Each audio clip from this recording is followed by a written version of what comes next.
dice que Francisco Pagán supuestamente coordinó una reunión con Donald Guerrero en la que le dijeran al empresario Bolívar Ventura que les iban a gestionar el pago de parte de una deuda de un dinero que debía al Estado, pero si hacía un aporte que el Estado le debía. Que el empresario debía al Estado. No. Perdón, que el Estado le debía al empresario, así es el tema.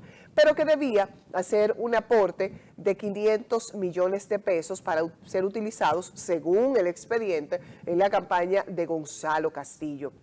Esta como parte de las acusaciones. Y yo creo que aquí es importante diferenciar, porque vemos nombres tan sonoros involucrados en el expediente, que diferenciar cuáles son las acusaciones una de otra. En el caso, por ejemplo, de Donald Guerrero, según el expediente, actuaba en coordinación directa con el ministro administrativo de la presidencia, José Ramón Peralta.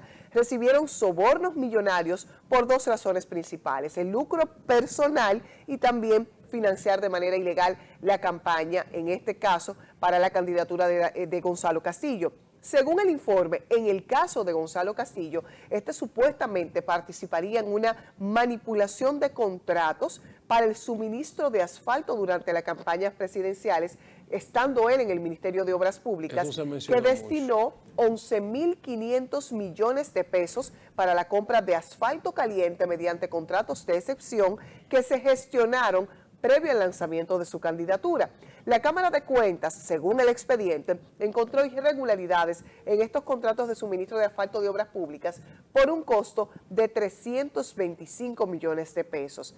Las empresas, dentro de las irregularidades, dice que las empresas a las que se le adjudicaron estos contratos no tenían licencia para operar en el mercado del petróleo y detectaron impuestos y recargos dejados de percibir por el Estado.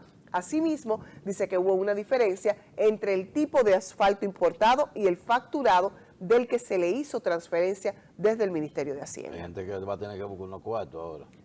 Muchos de esos empresarios, compradores de asfalto. Hay gente que compró asfalto, que no compró, pero lo cobró. O sea, que ni lo compró, o sea, que eran cosas ni lo vació. Que eso no se, eso eran los papeles solamente. Ay, eso caramba. Eso fue una estafa de marca mayor. Lo que hay que esperar es que eso pueda ser demostrado fehacientemente. Por ejemplo, lo que el presidente Danilo Medina le dijera, eso aparentemente fue de boca y no hay forma de que tú, va a ser la palabra de uno contra el otro. Yo no te dije eso.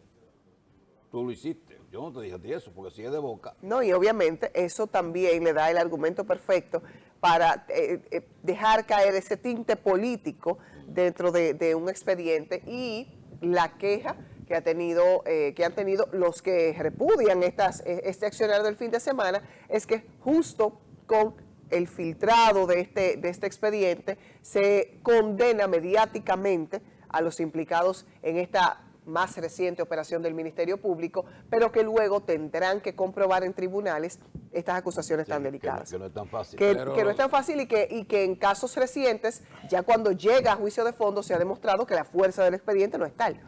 Pero lo que se ha filtrado es sencillamente la autorización del juez, ni siquiera es el documento del Ministerio Público, sino la decisión. Sí, pero ni siquiera con el filtrado de la información, de una juez, sino el accionar del fin de semana. 24 páginas, pero ella está explicando, y es el acta de la autorización de allanamiento de una vivienda. O sea, tiene que haber otros documentos en cada uno de los 40 allanamientos, que han dicho que son 40 allanamientos que han practicado, no solamente en la capital, porque hay un montón de propiedades involucradas en Higüey, la provincia de la Altagracia. O sea, hay unos terrenos ahí de vocación turística, parece. Debe ser en la otra república. Sí, hay muchos terrenos señalados ahí en el expediente, o en el expediente no, en la decisión del juez para el allanamiento a las propiedades, a los lugares donde se tiene vínculo con el señor Donald Guerrero, porque los detalles son, en este caso específico, sobre Donald Guerrero, pero ahí habrá que ver lo de Gonzalo Castillo, que no se ha mencionado. Ese documento no se ha publicado o no se ha filtrado. O sea que eso va a ser un caso muy voluminoso. Ahora bien, por el tiempo que se tiene investigando y que mucha gente de adentro ha estado hablando o vinculado con relaciones, que es una de las investigaciones más completas que se han hecho, precisamente por todos los fallos anteriores. Y que esta investigación va muy en serio, está muy bien documentada y será muy difícil de refutar. Por ejemplo, el argumento de defensa, el principal argumento de defensa de Ángel Lócuar, de lo que él ha dicho en esas declaraciones de ayer, es que el documento en que todo se basa es un informe que todavía no es oficial, que emitió un técnico o la Contraloría o la Hacienda, qué sé yo, que el documento ese en que se basa todo es un documento que es un proyecto de resolución, algo así, él lo descalifica. Ahora yo le hago una pregunta a usted, que es el que todo lo sabe. No, yo no soy el que todo lo sabe. ¿Afectará la imagen del PLD ahora más? La del más, PLD, sí. Pero la marca PLD está en el suelo, ya no hay manera de que lo afecte más. Está totalmente desacreditado. La marca política más desacreditada que existe en el país ahora es PLD, por encima del PRD y figura de Miguel Vargas, que es el campeón en cuanto a la tasa de rechazo. Sin embargo, las encuestas tiene una pero de ser el partido mayoritario a donde se encuentra. No, pero dejó de ser mayoritario cuando Leonel Fernández se fue de ahí. Bueno, pero todo ha ido en declive y está perdiendo. La fuerza del pueblo está por encima. Pero yo lo que pregunto, este caso en particular, de ahora, pero claro que sí. ¿Afecta al PLD? Claro que sí lo afecta y yo le agrego muchísimo.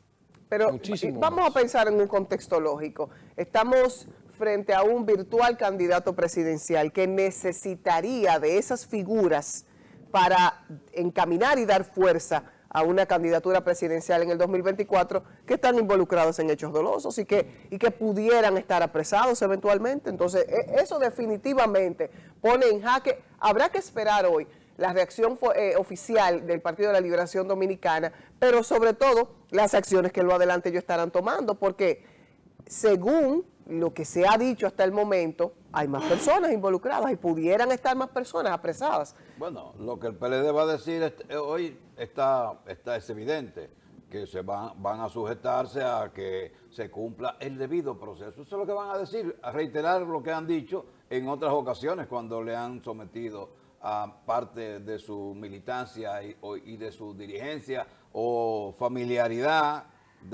con el presidente Danilo Medina o familiaridad con la esposa del presidente. O sea que eso es lo que va a pasar, ¿no? Que nos acogemos al debido proceso. Entendemos que no debía hacer ese aparataje porque cuando fueron citados ellos acudieron, pero esperamos que el debido proceso se cumpla en este caso. Yo no creo que sea tan pasiva la ¿Qué más pueden decir? Pues, obvio, es lo que tendrían que decir, pero obviamente tienen que montarse en el tren de las acusaciones y de las violaciones a los procesos en el fin de semana, del aparataje. Espera, ¿qué es eso? Pero eso es todo. Claro, pero no es insignificante. En una forma de desacreditar el proceso y por ende desacreditar el mismo expediente. Pues, sería lo lógico, ellos no pueden quedarse. Ya lo dijo Jaime David Fernández Mirabal y dos PLD. Sí, pero Jaime David Fernández Mirabal no es una figura que ahora mismo tenga la credibilidad y el peso dentro del partido. Aquí ahora habrá que ver qué argumentos utilizará el Partido de la Liberación Dominicana para desacreditar primero el proceso del fin de semana y posteriormente el expediente que se le acusa. ¿Con qué va a desacreditar ese proceso? ¿Diciendo qué? Ajá, pues lo mismo, que ellos se presentaron, que no había la necesidad del aparataje. Lo único que pueden decir es eso. Pero encaminándose en eso, claro, pero sobre ese alegato comienzan a desacreditar el expediente. Bien, Plaza Chela, plaza tradicional de Santiago.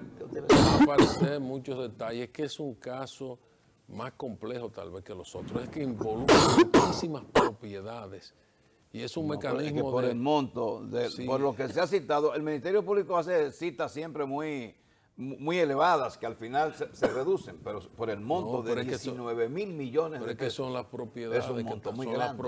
Pero por el monto y las figuras que están involucradas, señores. Cuando se hablaba solo de Donald Guerrero fue una figura invisible prácticamente en el partido en términos de calle, en términos de lo que el ciudadano conoce. La mayoría de dominicanos nunca se dio por enterado que Donald Guerrero era ministro de Hacienda.